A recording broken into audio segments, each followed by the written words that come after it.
সে আমাকে হলো যে অকথ্যবেলায় বাসায় গালিগালাজ করে এবং বলে যে তোর চাকরি আমি খাইয়ে ফেলামু। সে হলো যে বিভিন্নভাবে আমাকে আরও আমার দুইবার সে হলো আমার শারীরিক নির্যাতন করছে। বিভিন্ন সময় গাড়িতে হলে যায় সে অনৈতিক কার্যকলাপ করে। আমি দাঁড়িয়ে রাখা মানুষ, আমি সাদাসিধে আমি নামাজ কালাম পড়ি, এটা তার অত ভালো লাগে না। স্যারের বাসা থেকে 8টা 10-এ রওনা করি। এখানে আইসা 8:30 পৌনে 9টার দিকে জজকোর্টে আমি পৌঁছে গাড়ি পার্কিং করে গাড়ির ভিতরে বসে থাকি। বসে থাকলে তার পিয়ন, আমাদের কোর্টের নারী শিশু নির্যাতন দমন ট্রাইব্যুনালের কোর্টের পিয়ন, ওর নাম হলো দীপু, ও আমাকে ফোন করে যে আপনাকে স্যারে ডাকছে, লক বই নিয়ে আপনারা ডাকছেন। আমি গেছি, যাইয়া আমার হলো যাইয়া নিয়ে গেছে স্যারের খাস কামরায়। বিচারকের নাম হল যাইয়া সোহেল রানা, নারী ও শিশু নির্যাতন দমন ট্রাইব্যুনাল 7 ঢাকা। ওনার কাছে যাই, উনি গেলে পরে লক বইটা খোলার পরে দেখায় আমাকে যে এখানে 7টা লেখছো কেন। আমি বললাম যে স্যার, কোর্টে তো আপনি 8:30টায় আসেন, আমি 7টায় যেয়ে গাড়ি পরিষ্কার করি এবং হলে যে 8টা 10 এর ভিতরে আপনি গাড়িতে চলেন, আপনার আমি কোর্টে নিয়ে আসি। আমি যদি 7টায় না আসি তাহলে তো আমি গাড়ি পরিষ্কার করতে পারি না। ওটাই কয় কি শুয়ারের বাচ্চা, বুড়ো ভাম, এই কথা বললেই হলে যায় আমার চোখের উপরে এসে ঘুষি মারে আর একটা থাপ্পড় মারে আমার এই কান পাছাইয়া। এর ভিতরেই হলে যায় দীপু যে পিয়ন, সে আমার হাতটা ধরে আমাকে টানিয়ে হলে যায় ওই থেকে স্টানো রুম থেকে আমার বাইরে বাজ করে দেয়। তারপর আমার হলে যায় চোখ সাথে সাথে ফুললে ওঠার পরে আমি এখানে আসি। আমার এক ড্রাইভার ভাই, ওনার নাম হলো যায় রিমন, ও আমাকে বলে যায় ডাক্তারের কাছে নিয়ে যায়, ন্যাশনাল হসপিটালে নিয়ে যায়। তারা পরীক্ষা নিরীক্ষা করে এবং হলে যায় বলছে যে এটা ফ্র্যাকচার হয়েছে, এইভাবে থাকুক, কালকে হলে যায় আবার আসতে হবে, হলে যায় ভর্তিও লাগতে পারে, আরও বড় ধরনের ডাক্তারও দেখাইতে হতে পারে, হলে যায় আপনি এভাবে থাকেন। আচ্ছা, বিচারক যে এই ঘটনা আপনার সঙ্গে ঘটালো, গত 25 সালের ডিসেম্বর মাসে উনি 180 লিটার সরকার হলে যে আমাদের তেল বরাদ্দ দেয়, তাই ওই মাসে সেও বাড়িতে গেছে, আমিও বাড়ি গেছি। একদিনও গাড়ি চলে নাই।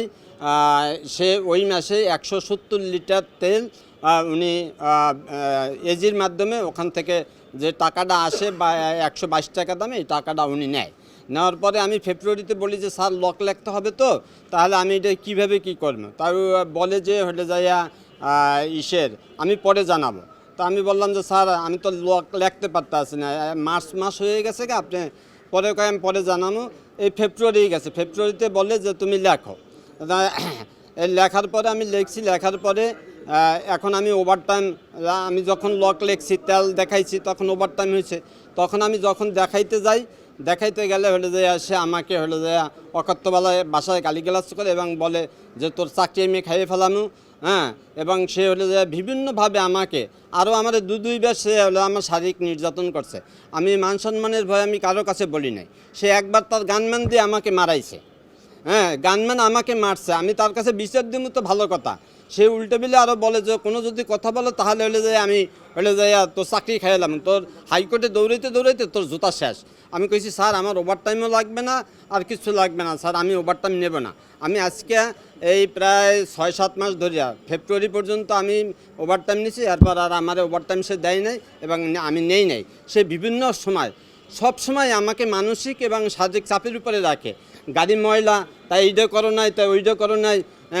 এইভাবে সে আমাকে সবসময় টেনশন, মানসিক সবচেয়ে মানসিক টেনশন হলো বড় টেনশন। সে মানসিক, আমি মানসিকভাবে হলে যে আমি ঢাকা মেডিকেল হসপিটালে আমি ভর্তি ছিলাম। আমার হলে যে ফিস্টুলা হয়েছিল। সেখানে আমি হলে যে আমার কাগজপত্র আমি সব আনিয়ে দিছি, মেডিকেল সার্টিফিকেট, সেগুলো সে আমাকে মেডিকেল ছুটি না দিয়া সে আমাকে হলে যায় আমার অর্জিত ছুটি সে কাটছে এবং সেখানে সার্ভিস বইতে সে নোট দিচ্ছে। মূল বিষয়টা আপনার সঙ্গে বিচারকের যে ঘটনাটা ঘটছে, মূল বিষয়টা হচ্ছে যে মানে কি কারণ, একদম কি কারণে সে হলে যায় বিভিন্ন সময় গাড়িতে হলে যায় সে অনৈতিক কার্যকলাপ করে। আমি দাঁড়িয়ে রাখা মানুষ, আমি সাদাসিধে আমি নামাজ কালাম পড়ি, এটা তার অত ভালো লাগে না এবং সে গানম্যানের সাথে তার হলে যায় ওতপ্রোতভাবে সে জড়িত। সে যে কোনো সময় আমাকে রাইখা সে গানমান গাড়ি চালাইতে পারে, সেই গাড়ি নিয়ে সে বিভিন্ন দিকে যায়, কোথায় যায় আমি তো আর জানি না। ঠিক আছে, ঠিক আছে।